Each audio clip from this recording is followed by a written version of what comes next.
You are listening to The Real Men Feel Show with Andy Grant.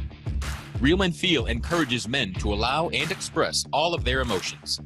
Despite what you may have been taught, all emotions do serve you.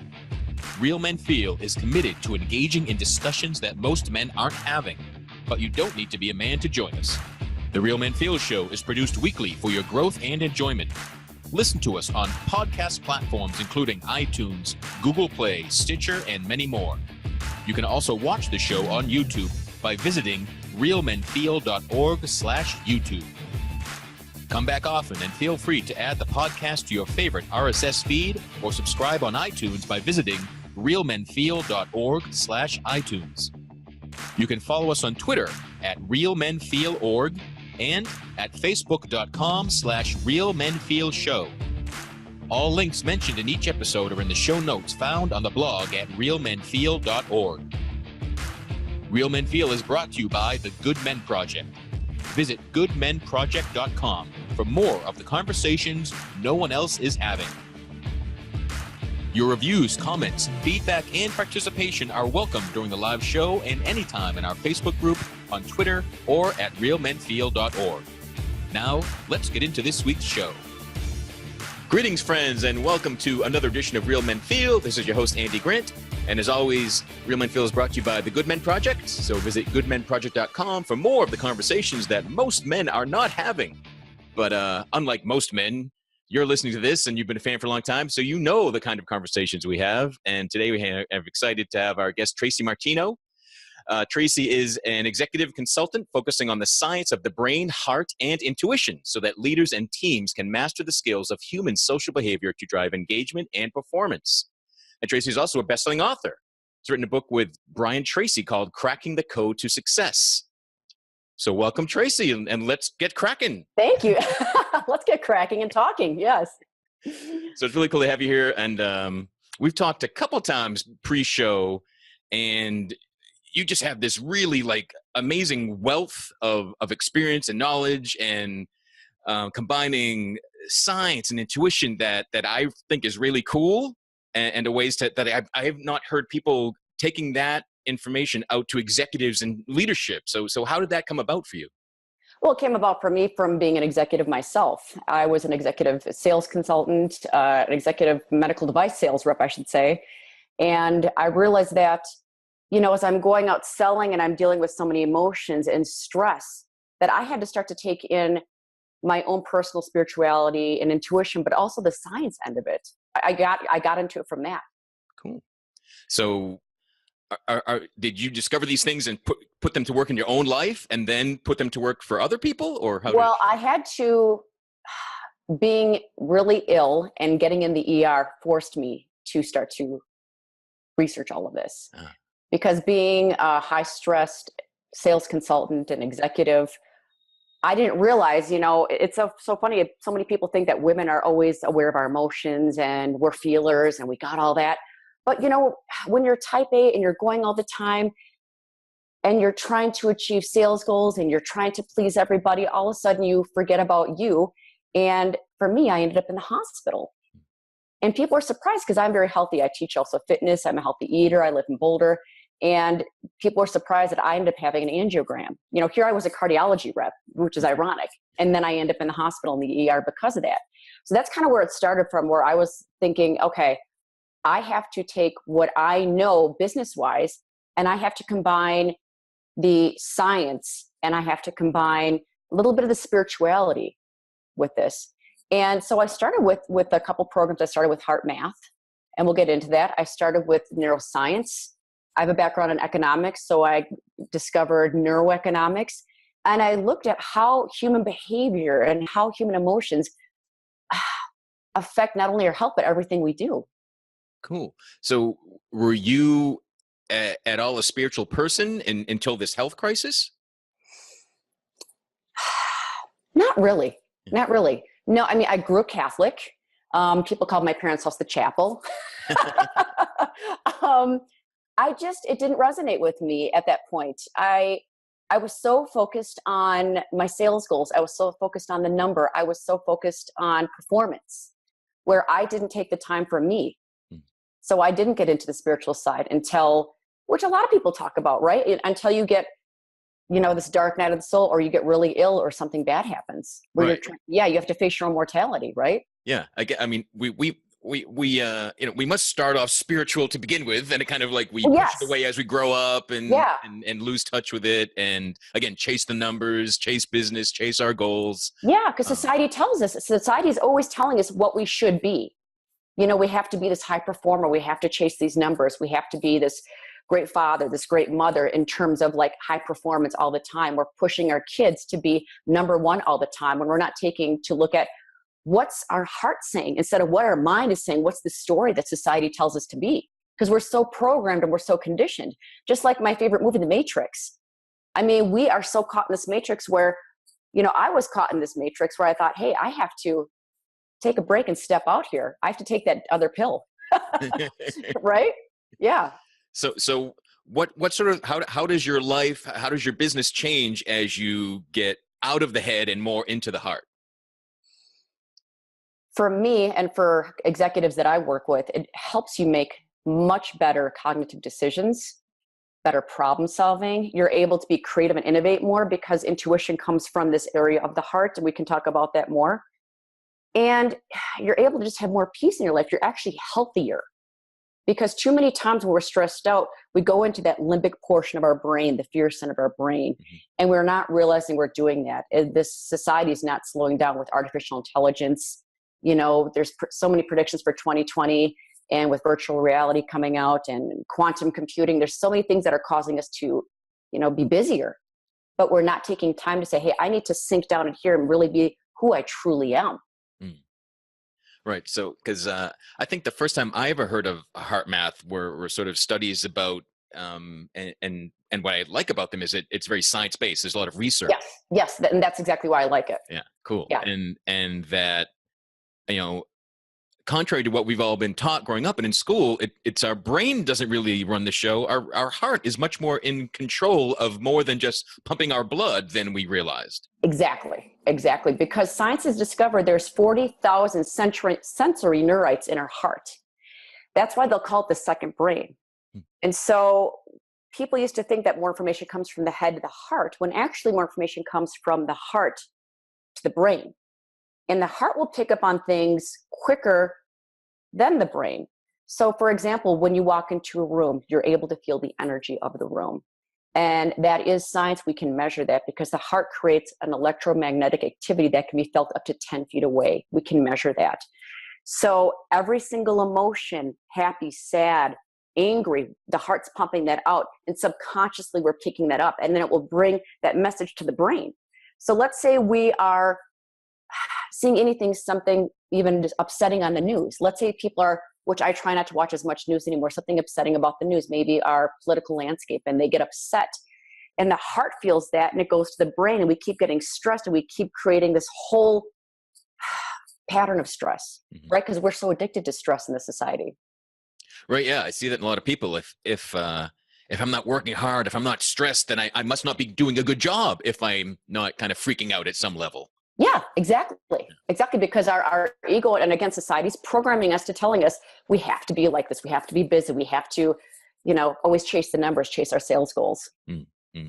And I think it's, do the executives and leaders that you come across, do they have, does it feel intuitive to them when you tell them this, or does it feel very contrary? No. Like I'll think better if I get out of my head? Like that doesn't. No, it's not second nature to most people. It takes them a while, because we are so into our head. We are so into those thoughts, and we are into those patterns. Because when we were inside our mothers, from the age of 0 to 6, we are trying to feel out and understand patterns of our life. We're trying to understand patterns of our environment to keep us safe, right?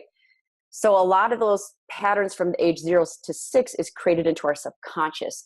And many of us, especially executives, because they're so busy, don't realize that they're operating 95% of the time from that subconscious.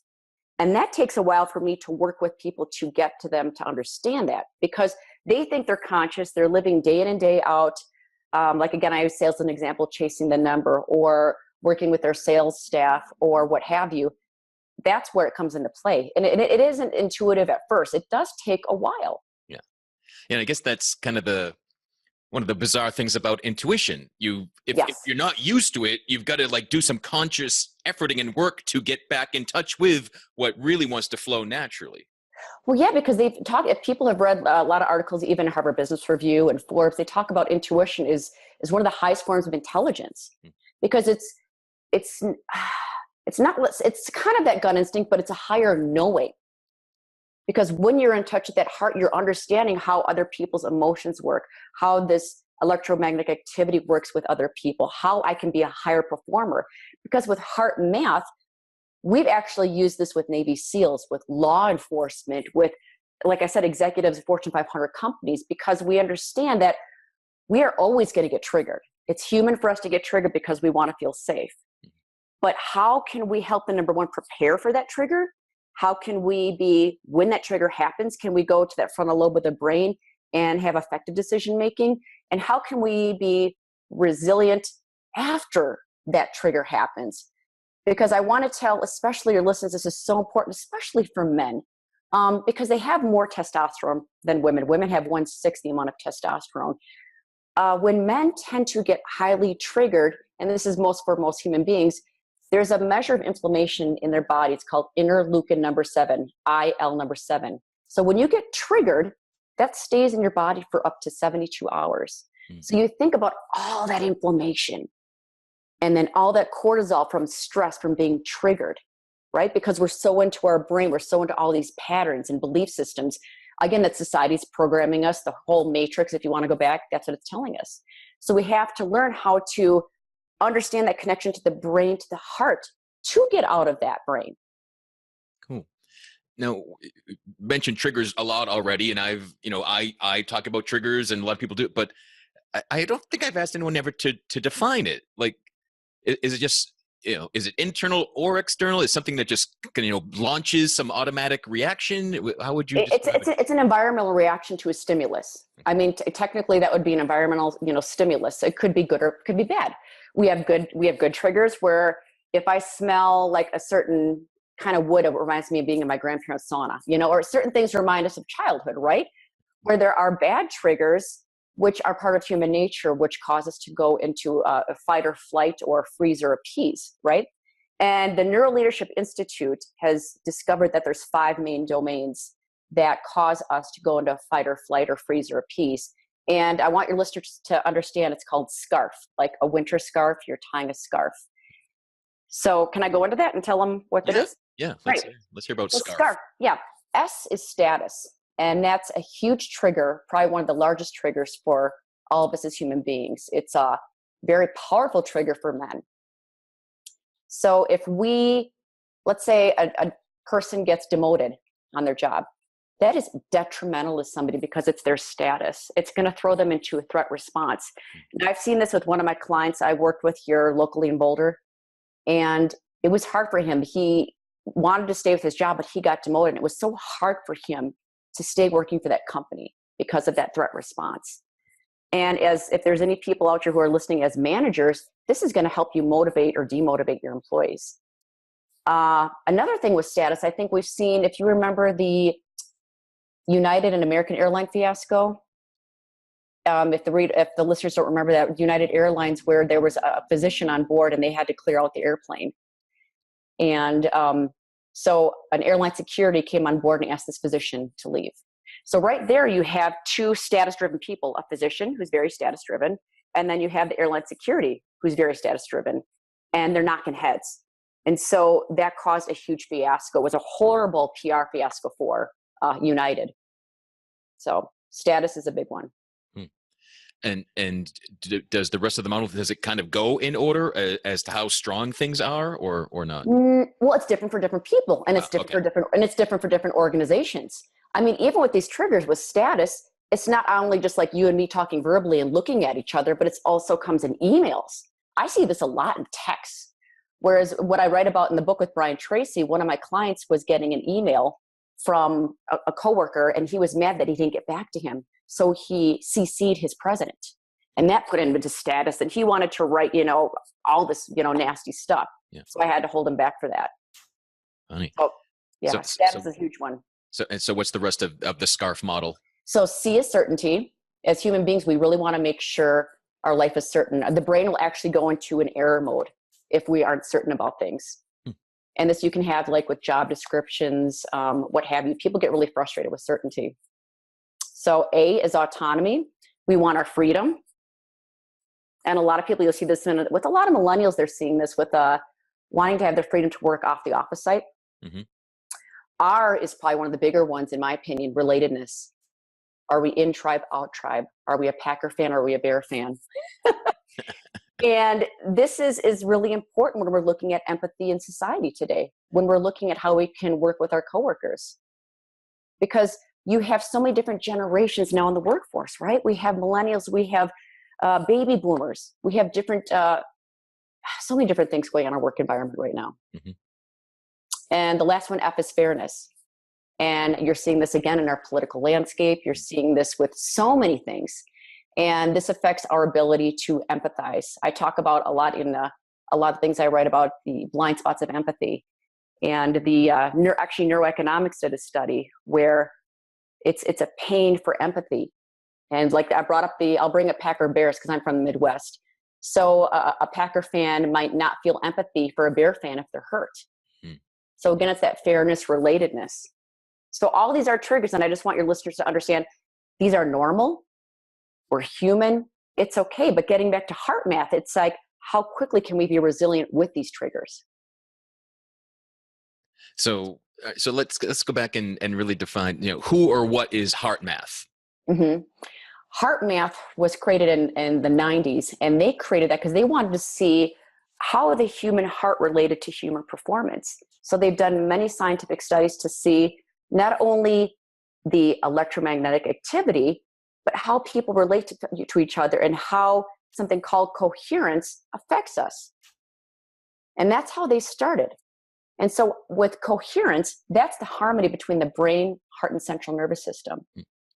And they've discovered with that, you're going to increase performance. And like I said in the beginning, you're going to increase the activity in the frontal lobe and decrease it in your limbic brain.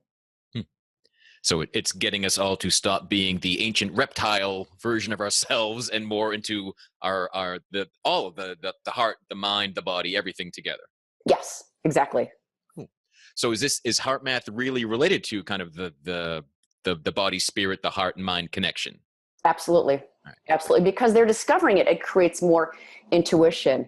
Well, they have done studies where how one person's coherence, remember it's the brain, heart, central nervous system relationship, how it can affect everybody else in the room. So they did a study there was 4 people. One person knew how to do the coherence. And so they hooked them up into neurofeedback. And so these people were angry. They had a lot of things going on. That person just practiced what I teach is the coherence. There's techniques for this with heart math. And they were able to shift the people's heart rhythms, actually. They were able to shift their biochemistry. It was fascinating. Yeah. Cool. And I think this comes from heart math, that the notion of the ideal way to hug and to align the hearts and really feel that connection as well. Yeah, it's that energy. That energy. Exactly. Yeah. Cool. Yeah. So again, if you don't call it energy work, you don't call it intuition, but everyone's had these experiences of walking in the room and, laughing because other people are laughing, even if you miss the joke, or feeling the tension of a fight. That's all that sort of the magnetic field of someone's heart, of their energy. Yes, because we can feel it even worldwide. And what heart math is doing, they have a global coherence project they're working on. They want to see worldwide, can we as human beings, let's say if you and I were creating coherence, can we create that with the rest of the world? So they discovered, they were looking at electromagnetic activity in the world. So they were looking at measures with the sun, because the sun creates electromagnetic activity. That's a scientific fact. And there's electromagnetic activity along with the earth. So they measured that with the sun, with ours. And they were looking at records back in 1991. And so during the World Trade Center, they noticed, if you can go back and research it, that they noticed a spike in energy right when the Twin Towers was hit. So it shows we all have an effect on each other. We really do. Right. It's really powerful.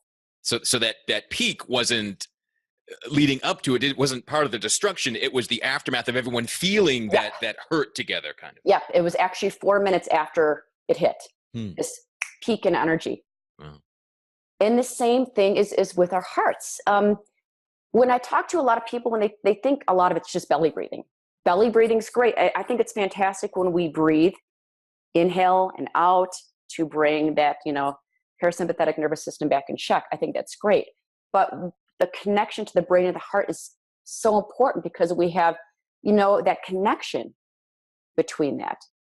And so what I have to tell people is, if we think about the heart transplants have been done, for quite some time.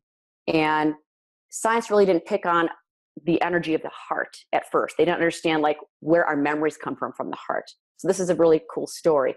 So there was a little girl who had a heart transplant. And, a lot of times you don't know where the heart transplants come from. That's by law, you can't find this out. Mm. This little girl started having nightmares. And she had really specific dreams about somebody chasing her in the woods, and it was dark. And this man was saying something to her right before he killed her. And so the parents brought her to a therapist, and they said, this isn't a normal nightmare. This is actually a memory. And so they had her describe the man. They sketched it out. And they discovered this man had killed this girl, who's the girl's heart, who she got. And he broke down and said the words that this girl said in this dream. So it shows the heart has memory. Wow. We have memory for every single thing that's happened to us since like I talked about 0 to 6, everything that's happened has memory. Mm-hmm. Cool. Yeah.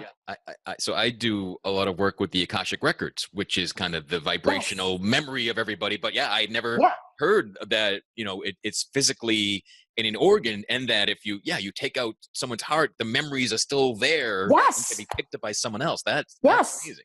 It's crazy, isn't it? Yeah. And the thing is, it's with men, heart disease is still the number one killer. I mean, so I feel so much for that, because it's like, let's get in touch, like your show, let's get in touch with how we feel. Let's get in touch with our emotions. Because like I said, with the interleukin number 7, with the way our triggers are, it affects your heart, because your heart has memory. And so many times we are numb to those feelings. And that's not fair. So you can't have a healthy physical heart doing its job as an organ and not be willing to feel and embrace all that the heart is doing. Yes. Because I've seen people who are like me, like physically in shape, right? They eat right.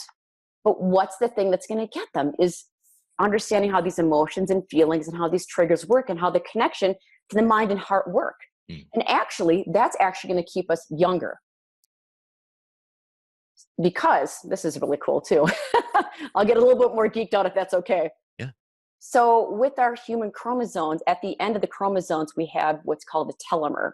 So chromosomes kind of look at that X, and it looks like a shoelace at the end, that plastic part, so we can lace the shoes. Mm-hmm. As we get older, as we age, those telomeres start to decrease. Okay. And that affects the way we physically look. From an aging perspective, it affects our organs, it affects everything. Well, there's a couple ways to actually increase the length of that with an enzyme in our body with the telomeres called telomerase. And to increase that, we can also eat healthy. That helps. We can exercise. But one of the ways that is really going to increase that is, again, the heart-brain coherence. I mean, you don't have to go get Botox. just seriously, just do the heart-brain coherence.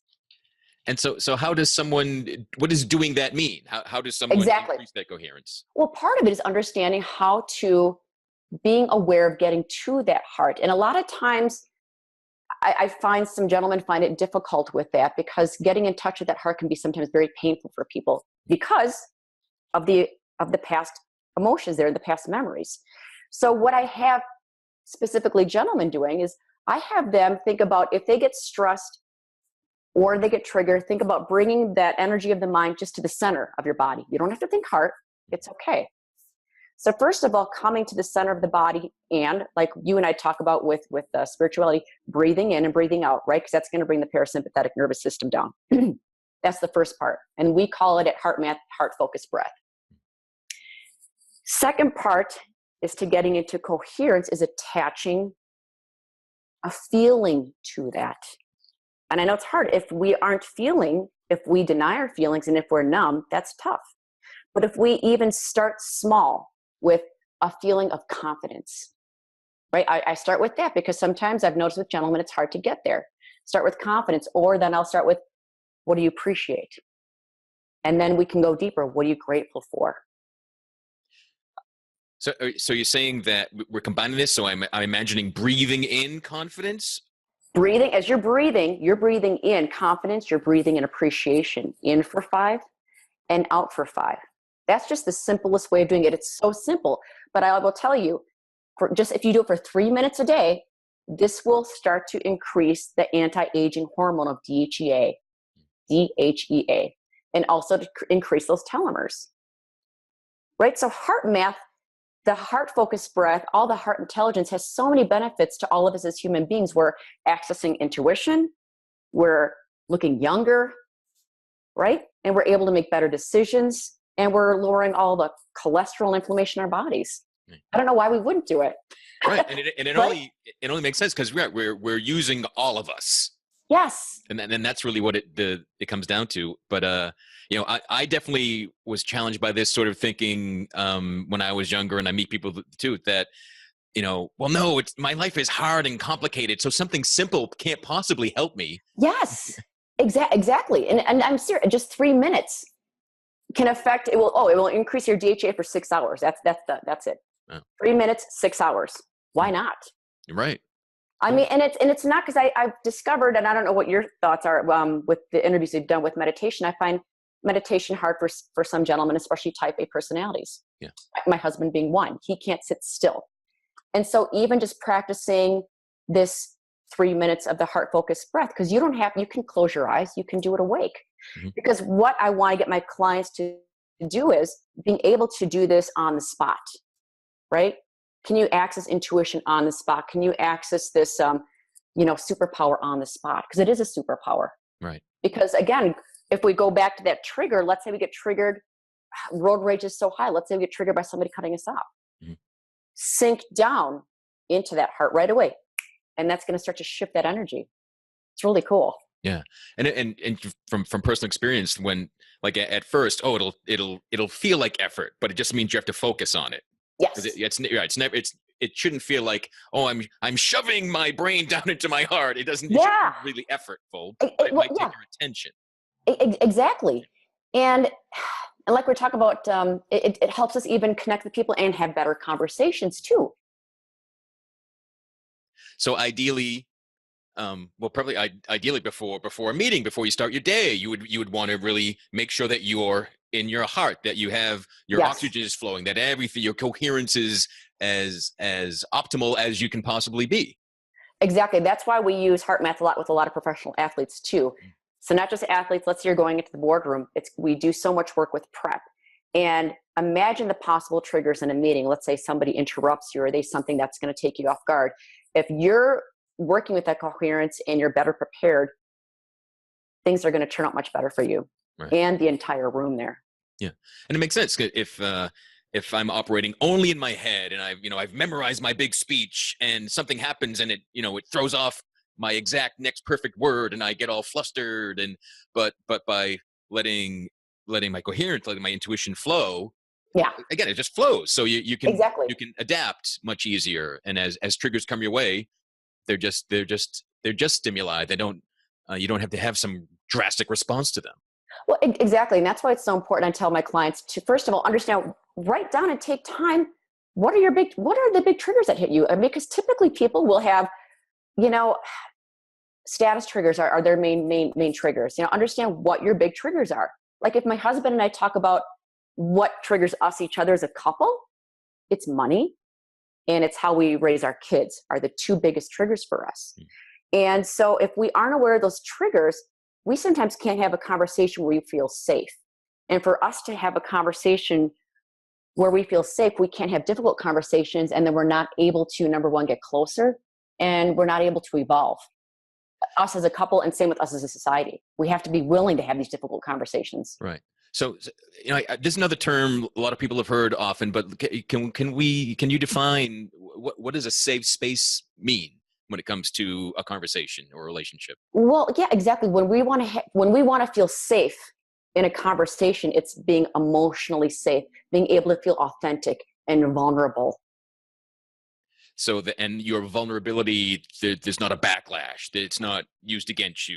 It's that safe. It's safe to feel and share whatever you're going to feel. Exactly, because it's not like physically you feel safe. It's more emotionally. Because I'll use my husband as an example, just because this is one I know so well. This is a big trigger, I think, for a lot of people, is money. And so what we need to do is what my husband and I do, and this what I teach clients too, is I create a ritual all the time, not just with couples, but also businesses. And I call it rules of engagement. And so we might say, what do you need to make sure you feel safe? What does it sound like, feel like, and look like for this to feel safe, this conversation? And so when I do this with organizations, they might say that I'm not going to get a performance review on this, that I'm not going to have Big Brother watching me, that I'm not going to have somebody making fun of me or talking over me. And we will write this down. We'll actually have big sheets of paper. We'll put it on like a board. So we know these are the rules of engagement we agreed upon, is so we can have these difficult conversations. Same thing with a husband and wife. Like I might say, if we talk about money and I tell you how much I spent, I want to feel safe. So please don't yell at me or swear at me or say something bad like that. And if you agree upon this, that's how you start that conversation. You can feel safe because getting back to triggers, we're all going to get triggered with difficult conversations. But again, it's how resilient we are and how prepared we are. Right. So it's almost as a conscious agreement and setting of an intention to create a space where even if triggers show up, you're not going to go off the rails. Yes, exactly. Exactly. Yes. And again, talking about money, like I can see money hitting status, certainty, autonomy, fairness, like fairness. Totally. Yeah. So yes. So one trigger doesn't necessarily trigger just one parts of the scarf model. It can be multiple. Exactly. And then typically when we'll get, what happens in conversations, because that's another specialty of mine, is conversational intelligence, is when we get triggered, number one, we have our blind spots of conversation.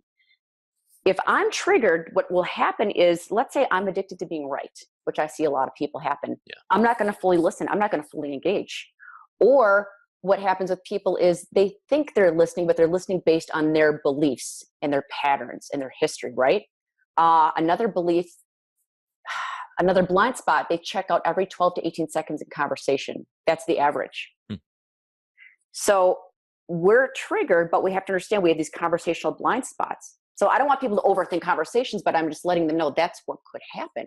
Right. And it's your willingness to recognize and kind of witness yourself. How am I in my own conversations? Yes, exactly. That's, oh my God, you got it. Exactly. Because let's say I get triggered again, let's say my husband's upset about me spending money on something. I get triggered with a fairness trigger, and then I'm not listening based on my beliefs and patterns. Right. And then I check out of the conversation. I'm not listening, engaging with him. And then we're not expanding and engaging as a couple. Yeah. So you can be off in your own head. You can have shut down because of the subject matter or triggers. And then I've come across people that think they're engaged, but they're not listening because they're planning what they're going to say next. But they think that's engagement somehow. Yes, exactly. That's exactly, because it's those conversational blind spots, which we all have. And it's so neat with couples and with people in the boardroom. If you're aware of that, like I've heard people like, oh my God, I got triggered. It's a fairness trigger. I get it.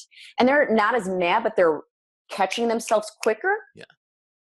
So they're able to engage more. Yeah. That when I first started meditating, that's what I first noticed was I'm still triggered. Like, oh wait, it didn't last as long. Or hey, that was something that used to bother me, and now it didn't. Like it was noticing my triggers not triggering me as much was the first proof to me that, wow, meditation is doing something to me. Exactly, because you're able to step out and be the observer. You're able to be the observer of your emotions. You can observe those triggers and just let them go by, like watching a football go across the field. Just like, oh, there's my trigger. Okay, that's nice. So you've mentioned lots of different topics and wording, and I want to try to get back and make sure we hit them. But so what do you mean by conversational intelligence? It's the higher knowing, the ability to, it's more a step with emotional intelligence, being aware of your own ability to converse and other people's ability to converse, right? It's a huge tie-in with emotional intelligence. And then you're tying in the heart intelligence with heart math. And you're kind of bringing it all together in relationship, in conversations, in those safe spaces. Yes, because a huge part of conversational intelligence, which I should have mentioned, is how we create trust in conversations. That's more of the base of it. How can we create trust in conversations? And why is trust and authenticity important to begin with, if it is? Oh, it's huge because it helps us connect, it helps us engage, it helps us expand. Trust is everything, right? With corporations, for example, people will, I'm sure we all know this, people will leave an organization based if they don't trust their manager or not. Yep. With relationships, once trust is gone, they can't get that. And what we're understanding with conversational intelligence is we use the neuroscience of trust in conversations to help people build that. Because it helps people have, like I said, the authentic conversations are important because then they can understand, like, I can have empathy. I can put myself into their shoes. That's huge, especially with work. Well, in all relationships. Right. And it's interesting. I don't think I've ever talked about work as relationships. And I just, did the executives and leaders you come across, do they realize that these are all relationships that matter just as much as a personal or romantic, any type of relationship? I don't think a lot of people do at first, but once we start talking about it, they understand that. Because a lot of, when we're looking at trust, we're looking at the neurochemistry of that. It affects the way we do business, right? I mean, because we make such poor decisions when we don't trust. We don't innovate if we don't trust. There's so many factors involved in trust. I mean, we look at the neurochemistry of trust, for example, like if we trust somebody, if we have a conversation to trust, there's the hormones of dopamine, right? Oxytocin, the feel-good hormones, serotonin. We have conversations where I'm connecting with you. That's a great conversation. We're building a great relationship and you build trust. And therefore, let's say we are working together in a project. You understand that I got your back. You understand that we can work together in harmony. Whereas if you don't trust me, let's say I trigger you, you go into that cortisol or you go into the testosterone or norepinephrine, and then you aren't willing to engage that person. Because engagement in corporations can cost them $1,189,000. Disengagement. It's huge because we have a disengaged employee and they're going to, be status quo. They're going to just do their work. They're going to, cover their ass.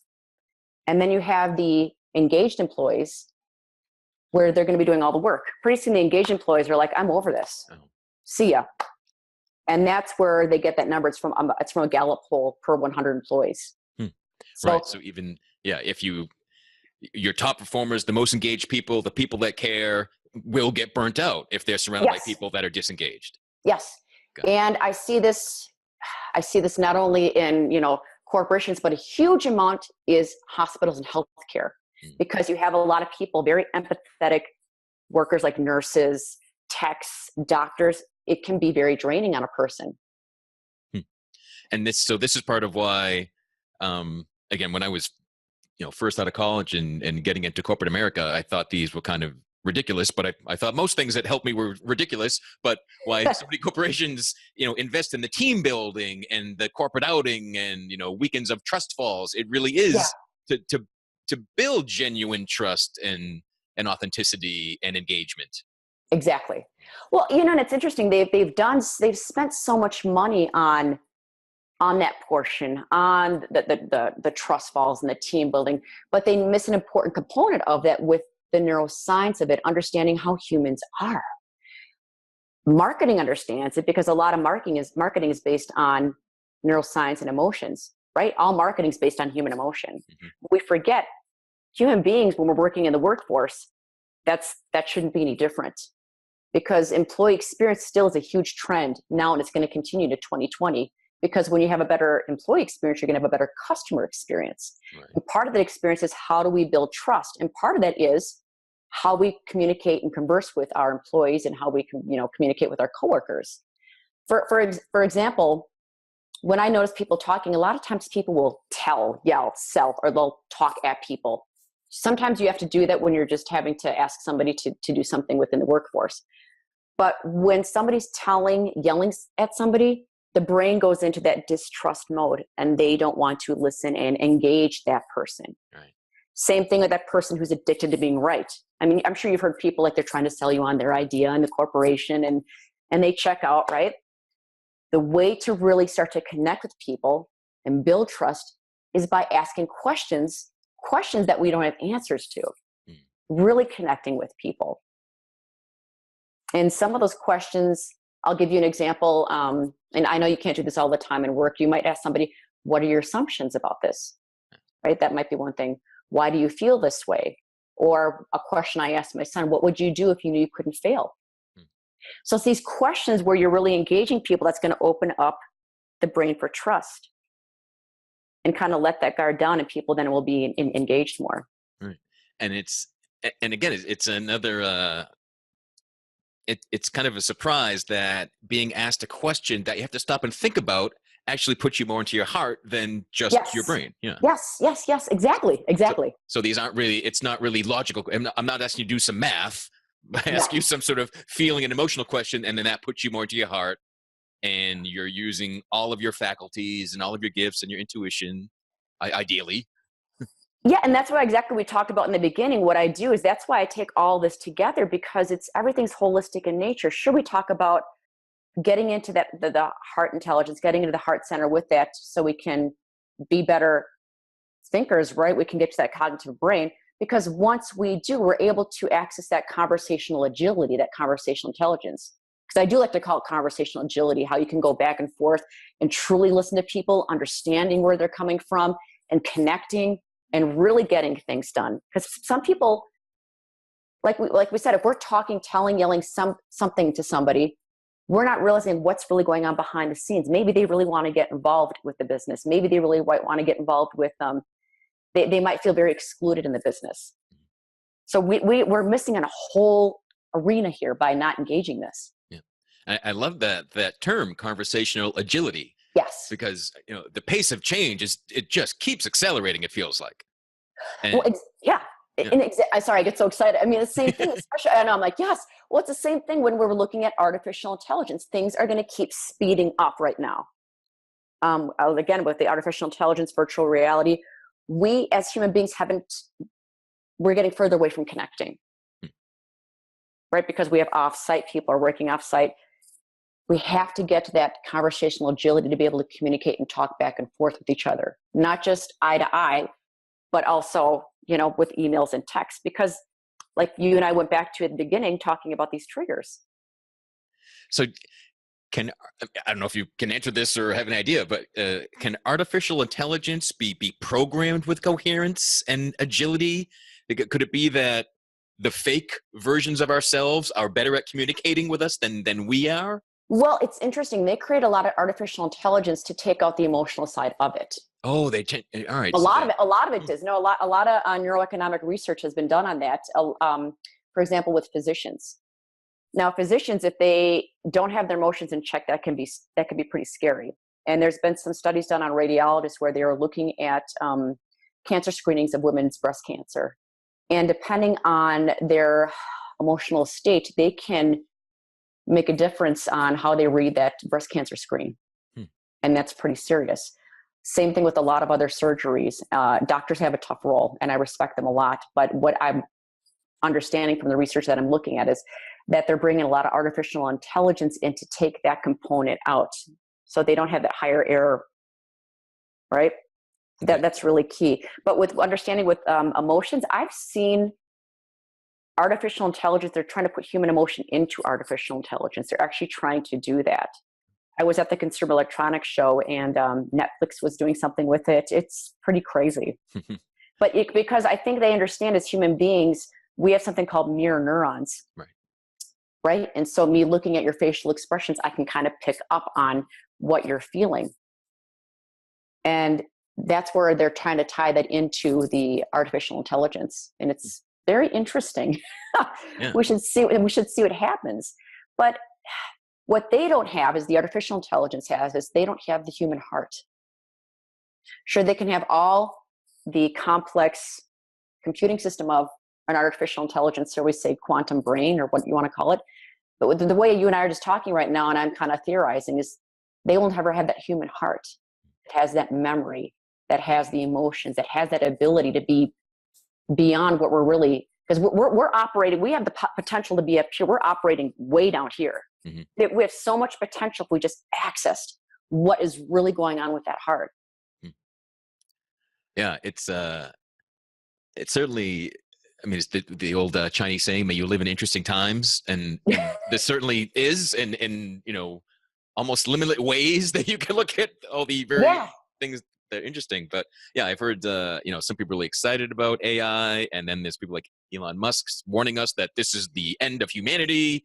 But we don't have to let it be end of humanity, right? We don't have to, because you and I both know with our spiritual practices, you don't want to go into fear. We can go into fear all we want. We can worry about, artificial intelligence coming and attacking us, just like Terminator. But we can really start to shift our thinking and to shift the way we are with a lot of the heart intelligence and with understanding our own neuroscience and understanding how our own brain works. I mean, everybody's brain's going to work a little differently. It was interesting when you first mentioned trying to get emotions out of hospitals and away from doctors. First, I thought, I was thinking bedside manner, and really they don't want doctors to feel emotional connections to their patients. But no, it's for their own distracting emotions of what else is going on. Yeah, it's when they get so stressed out and they aren't able to make a good decision, is what they were saying. When they get so triggered, they get so stressed out, they go into the fear portion of the brain, which is the amygdala. That's what they're talking about. They definitely want physicians to understand the feeling human connection with that, because another study that I've observed is that when doctors believe that patient's going to recover, they believe that patient is going to make it, the patient makes it. When they have that heart connection with that patient, it's a huge, huge difference. But again, like with anything within hospitals, just when we're so busy and not paying attention, the simplest thing is they don't wash their hands. They forget about the simplest thing to help disease. Epidemiologists do studies on this all the time. They're so busy, they're not caught up in the present moment. But if we weren't in the present moment, just that small thing of washing those hands could save a patient. Right. Could bring down to the disease state. Right. That little thing in the present moment, requiring you to notice and be aware of your body. Yeah. But you could be focusing on, the procedure that you learned, and you're trying to just be logical only, and it's a detriment. Oh, physicians are under so much stress. And the sad thing is it's the suicide rate of physicians is increasing. And that breaks my heart. I don't want to say it breaks my heart, but I feel for them, because they're trying to do so good for humanity and they get caught up in so much, right? Can you and I just imagine that? I mean, being a physician, taking care of people, and then feeling guilty if somebody doesn't make it. Right. Or then you're dealing with the stress of your family, and then you're dealing with the stress of the hospital administration and keeping budgets down. That has to be tough. Mm-hmm. And if they're not in check with who they really are and who society's programmed into thinking, it's sad that they just want to take their lives. Right. And again, it comes back to not feeling that they can feel those emotions or share those emotions. They just bottle everything up. Yeah. Yeah, because some physicians I've worked with are right on, they're feeling and they get it. And some just are very shut down. They're very clinical and they go to work. That's fine, but we all forget about that human emotional connection. I've worked with quite a few physicians with that. So we've mentioned earlier to make a safe space and have vulnerability and authenticity and be in the heart so that you can have the difficult conversations. Yes. And is there, what would make up a difficult conversation? Is it just mean it's a conversation I don't want to have? Is it just things you try to avoid, or what's that's part of it? But a difficult conversation, Might be, for example, with an organization that you're going to have to cut staff, that you're going to have to reduce the budget in some way. That for families, a difficult conversation is saying, "Hey, I have to tell you I lost my job," or it's these life-changing, difficult conversations. Or it could be one like husband and wife, as simple as like, "God, I don't want to tell him I'm out of money and I spent money," Yeah. or "I don't want to tell him that my child tried drugs." I'm just making this up, using an example, because we don't know how that other person is going to respond. Because if we've seen people explode and get angry and not willing to connect, we're less apt to want to have that uncomfortable conversations, because you see it in society today. We are not willing to have difficult conversations in our society today. I truly believe that. We are so focused on being separated. We can't have a healthy conversation about the Democrats or Republicans. They're both like this. In my opinion, religion. There's so many different things, even in healthcare, that people are scared to talk about. Why not? Let's talk about that. What are we fearful of? People are fearful to feel uncomfortable. And it's okay to feel uncomfortable. A lot of that is based on past experiences and emotions. And so as people are looking in their own lives and their workplace for maybe difficult conversations that they should be having, or they want to make them feel less difficult, it feels like it's an element of bad news. Mm-hmm. It's an element of an unknown reaction. Mm-hmm. It's an element of not wanting to feel uncomfortable as mm-hmm. as the giver or receiver of the conversation, and whoever initializes it or things mm-hmm. like that. But so the idea of kind of setting up rules around a safe space, yep, right? Recognizing your own triggers or calling them out, that maybe yes. this conversation is full of triggers, but we have to have it anyway. Exactly. Right? Yeah. So getting off of autopilot, trying your best to identify assumptions that are being made. Mm-hmm. Those are kind of things that can go into conversational intelligence and agility. Exactly. Right? Exactly. You got it. Yay! I can go talk to someone. I know. Well, no, I mean, seriously, the woman, Judith Glassner, who created conversational intelligence, she even said, as a society, if we aren't willing to have difficult conversations, we're never going to expand as a society. We're never going to evolve. Right. We need to evolve, and we can't be scared of it. And the evolution, in my opinion, starts a lot with the heart, mm-hmm. and understanding how the heart-brain works to have those conversations. I was just at home at a class reunion, 30-year class reunion. My parents still didn't want to have difficult conversations. It was really awkward. and sometimes, let's be honest, sometimes you just know you can't have them, and that's fine, but we have to be willing to have them. Right. If you're never willing, then you're never going to grow. You're never going to change. Yeah, you can't force it. Yeah. Mm-hmm. Yeah, that's a shame. Because it is. I mean, to go like the fitness example, we know that, I've got to challenge my muscles. I've got to challenge my heart in a workout if I wanted to grow and strengthen. So the same thing conversationally. If I'm only willing to have the safest conversations, my circle of friends, of influence, of knowledge just will never grow. Exactly. And that's one good thing to play with. Think about it as a play, like your triggers. And so what I do is I'll watch maybe some political show that's maybe not what I believe in, and I'll see how much triggered I get. It might sound kind of nuts, but it helps me grow as an individual. Yeah. So I'll prep myself, I'll get into my heart, and I'll listen to a commentator who I might not agree with. And I might listen to it and step away and be the observer and look at that.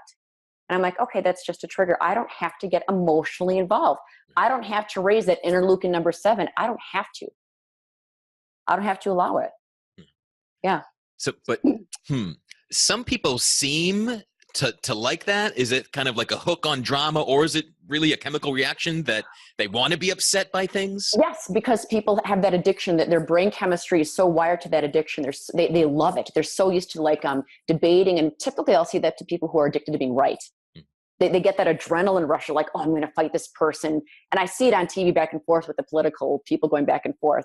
They just get so addicted to proving their point instead of connecting. Yeah. I mean, I know it's part of what they have to do on the shows, but in terms of us as a society connecting with people, we have to look at what we have in common, right? We might not agree with a person, but what do I have in common with this person? They might be a parent like me. They might have grown up in a very similar situation. We have to look for what we have in common, not what we don't have in common, and get triggered. Yeah. Cool. And another thing you've mentioned a couple of times that is a new term to me that I want to get to, neuroeconomics. Mm-hmm. I've never heard that before. So what? It's just the combination of neuroscience and economics. It's looking at the human behavior of economics. And that's been out. That's been out. They all kind of came out in the 90s. So the kind of the emotional impact into the economy, is that? Into human behavior, into human choices. Because with neuroeconomics, we're trying to figure out, okay, they might have a utility or subjective belief around something, but how is the emotional side taking into that? We might study, how is empathy taking a role in that decision making? It's all based on decision making. The neuroeconomics is. Oh my God, it's fascinating. I could go on and on about it. Yeah. Mm-hmm. Oh, cool. Yeah, it sounds like you can go on and on about a lot of these really different things, which I think it's fascinating. I love the that you can so easily communicate and share these very scientifical. I'm making up words. Oh, cool. I like that word. It's a new one. Good. Scientific research and ideas and very logical aspects, and in the same sentence be on emotion and authenticity and vulnerability. Mm-hmm. And you're the total package. Yeah. Well, yeah, because we're tying together science and spirituality in many ways. That's where we should be heading. Yeah. Right. And I do believe, everything is headed that way. And just some people see it and welcome it and some don't. Yeah. Yeah. We can't fear it. Cool. So what's the best way for people to track you down, learn more information about you, get in touch with you? Well, my website is www.executivereturn.com. And so do you primarily work with individual executives? Do you kind of go in and do trainings for entire companies or boards, or how does it work? I do both. Individuals, teams, organizations. Cool. Yeah, I do both. Is there an element of that you still like the most, or is all kind of equal and challenging, or what gets you going? I like it all. I just get so charged, helping and motivating people with this. It's really cool. It's neat. I just did a work with, I have a partner that she does more of the physical team building part of it, and I do the neuroscience end of it. And it was neat to combine the neuroscience with like the physical team building trust falls aspect of that. So they understand, oh, now I know where my triggers are with this trust. And now I understand why I don't trust, my coworker over here, or now I know why I trust him. And it's interesting to combine the physical experiential part of it and understand the neuroscience so people get it. It's really cool. Cool. Awesome.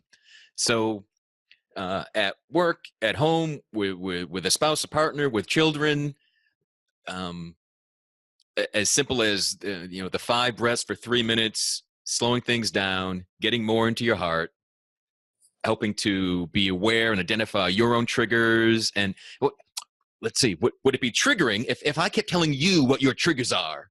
Is that beneficial, or is that? Well, you know why? Because you're telling somebody something. Remember, if we go back to selling somebody something, that's going back into that distrust. Right. Because, I've seen people do that. Oh, your trigger is this. Well, don't tell me what my trigger is. I know what my triggers are. Yeah. My trigger is being told my trigger is. Get out of here. Yeah.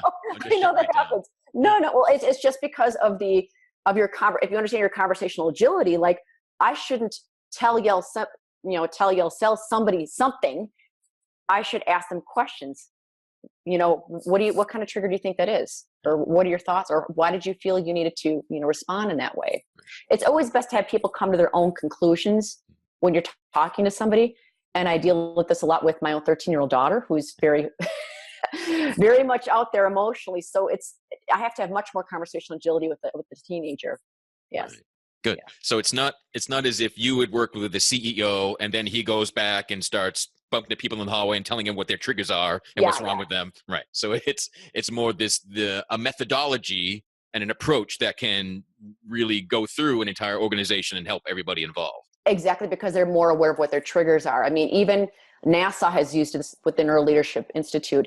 They discovered, why aren't they higher performance? They discovered certainty was their big trigger because their job roles weren't clearly defined. I mean, it's simple things like that. Why aren't we performing to the best of our ability? Yeah. And so the Neuro Leadership Institute will go in there and they'll say, hey, we need to work on XYZ. Right. I'm not doing everything to the best I can because I don't know what you want from me. Exactly. Exactly. Yeah. Yeah. Awesome. So it is funny because so people want certainty and we also want autonomy. Yeah. And imagine that we don't always make sense, and it can be contradictory triggers and reactions. Yeah. Awesome. Exactly. Cool. Well, again, I feel like we could go for another. I know. Another hour. Well, there's so much to talk. Well, no, there's so much to talk about, especially when we brought up the artificial intelligence, because that was an interesting thing I never thought about before. Mm-hmm. I mean, this is the first time I talked about this. That you're right. They can program emotions into that in a sense, but they don't have the human heart. Yeah. Right. Which is really cool. Unless, I don't know, or you make like Iron Man's heart, which has some sort of coherence to it as God. well. And, can you imagine? Heart reactor, right? Is that what it's called? Yeah. But cool. Yeah. This is I find everything that you're into and that you've experienced and now teach it just to be fascinating. And so everyone out there, be willing to jump into wow. I just had a total like brain erasure. Like, what just happened to me? All right. So be willing to jump into difficult conversations, like identify them, but it's nothing to retreat from. As you said, don't operate from fear. That's not going to get any of us anywhere, but recognize those difficult conversations, find ways to make a safe space to have them, identify triggers, know your assumptions, call them out, and be willing to feel whatever shows up when you're doing it. Exactly. So let's all work together to start evolving as a society. Let's evolve. Yeah. Right. Yeah. If more of us were willing and even looking to engage in a difficult, challenging conversation, and not in the sense of looking for a fight. No. But willing to relax and listen and be heard and share. Yeah, because you almost feel yourself when you all of a sudden get triggered. You're like, because we didn't get into this, but where in the body do I feel this trigger? And you'll say, okay, I'm triggered. How do I want to respond to this? Because the amygdala, the fear center of our brain, can act within 20 milliseconds. It's so quick. But once more you practice this and the more you're aware of it, it's the most amazing experience. When you work that conversational agility and that heart intelligence, you have superpowers like Iron Man. Yeah. Yeah. Right. You could be armed with lots of Jedi mind tricks just to mix all of our cinematic universes together. Actually you do though, which is kind of cool. Yeah. When I ask my daughter and I ask her questions and she comes at a conclusion without me saying, I'm like, oh, good. I didn't have to do that. Yes. I got you to figure out what I wanted to show you. Yep. And you figured it on your own. Great. Yeah. But then she builds trust. Like, well, my mom trusts me and she's asking me questions about me. Mm-hmm. And it builds trust in herself too, for coming to the aha, right? Yes. Because 13, they don't have executive function. So I can't expect her to have executive function and think like me. It's not there. And especially then people, if we have a society where we have a large society that's more ADD, not completely diagnosed because we're so busy, we're ADD. We don't have full executive function. So how can we expect people to act like this? Right? Cool. Yeah. Awesome. Well, again, this has been fascinating. And I didn't know I would love these topics, but I'm glad to discover that I've loved so many of these topics. Yeah. Excellent. Yes. So kudos to you. Thanks again for joining us. Thanks everyone for listening. Thank you. And we'll talk to you again in a week or so, or we'll talk to you again, right in the next hour, depending if we're in your shuffle and you're just listening for hours. I don't know how you listen, but Real Men Feel is brought to you by the Good Men Project. Visit goodmenproject.com for more conversations no one else is having. And again, thanks for checking us out. Visit realmenfeel.org. Check us out on Facebook. Send us feedback, and we'll talk to you again soon. Be well. Thank you for listening to Real Men Feel. Reach out to us at realmenfeel@gmail.com.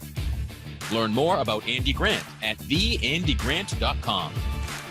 Until next time, visit realmenfeel.org or the Real Men Feel Facebook group and share what you thought of this episode. Please give this podcast a review on iTunes, Google Play, or wherever you are discovering Real Men Feel. Visit goodmenproject.com for more of the conversations no one else is having.